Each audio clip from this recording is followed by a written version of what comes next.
It's Ms. Messer, your friendly neighborhood art teacher. Today, it's cold and rainy outside, so I'm snuggled up with Gary J. Bananas here in my reading corner. I just finished this great book called The Day the Crayons Came Home, written by Drew Daywalt and illustrated by Oliver Jeffers. It's about a little boy named Duncan whose crayons go on an adventure and send him postcards from places all over the world. You can find this book as a read aloud online for free. Underneath this video, I've posted a link to one of those read alouds and a place that you could also buy the book. I thought this would be a great book to talk about today because I just love crayons. I love coloring with them, I love how they combine with other art supplies, and I definitely love the way they smell. In fact, I heard that if you smell crayons, it automatically puts you in a better mood. Let's check. Oh yes, I think it worked. Yep, crayons definitely have some magical powers.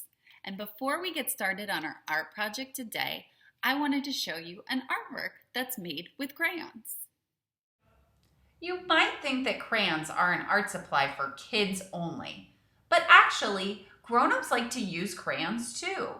This artwork by contemporary artist Christian Farr uses crayons in a totally unexpected way. The artist arranges the crayons in a grid or pixelated image to create his artwork. Here's another example. Why do you think he chose to use crayons? For today's lesson, artists, we're going to be exploring the magic of crayons, as well as the art word texture. But first, let's gather the art supplies we'll need for this project. You will need a piece of paper and a crayon. I'm also going to show you how to use a marker, and even a dried up old marker will work, a paintbrush and a small cup of water to do art magic on your artwork as a last bonus step. One of the cool things about crayons is that even broken crayons still color. So I'm going to use a broken crayon today, but I'm going to show you how to peel off the wrapper. This turns your regular crayon into something I like to call a naked crayon. A naked crayon is going to help us create texture on our artwork. You might be wondering, Ms. Messer, what is texture? Texture is a fancy art word that describes how something feels. Some examples are bumpy, rough, hard, scratchy, smooth, or shiny. What other texture words can you think of? In a moment, we are going to start by looking around for textures. But before that, if you have a marker, place it inside that small cup of water. You only need a tiny bit of water, so make sure not to use too much. We're going to set that cup of water aside with the marker sitting inside of it while we go on a scavenger hunt for textures. Okay, now it's time to search for some textures.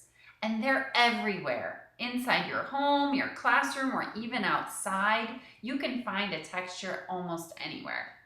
I found this bumpy basket type texture, and I wanted to show you how to make what's called a texture rubbing. Start by placing your paper on top of the area that you want to capture. Then pinch the side of your crayon. You're not holding it like you're drawing with it. You want to pinch the side and press down while rubbing your crayon across the paper.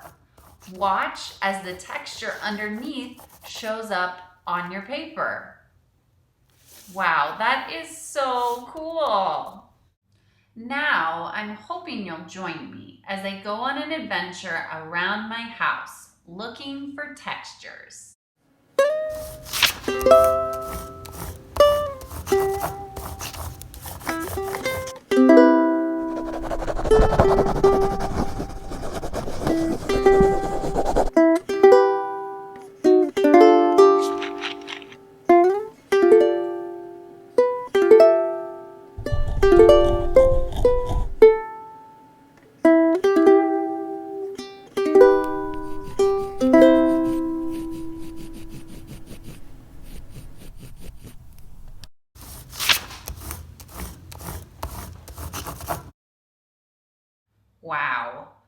That was so cool. I found so many interesting textures and I filled up my paper with them. Next, I'll show you the bonus step to this art project. Remember that I left my marker sitting in that water during my texture adventure. And when I came back, the water had changed colors. Now I'll use a paintbrush to paint over my texture rubbing. Crayons are made of wax, and wax resists water. So even though I'm painting right on top of my crayon, I can still see it. That's some serious art magic. Okay, artists, I had a great time making texture art and exploring crayons with you today. I always have fun making art with you. Now, it's your turn.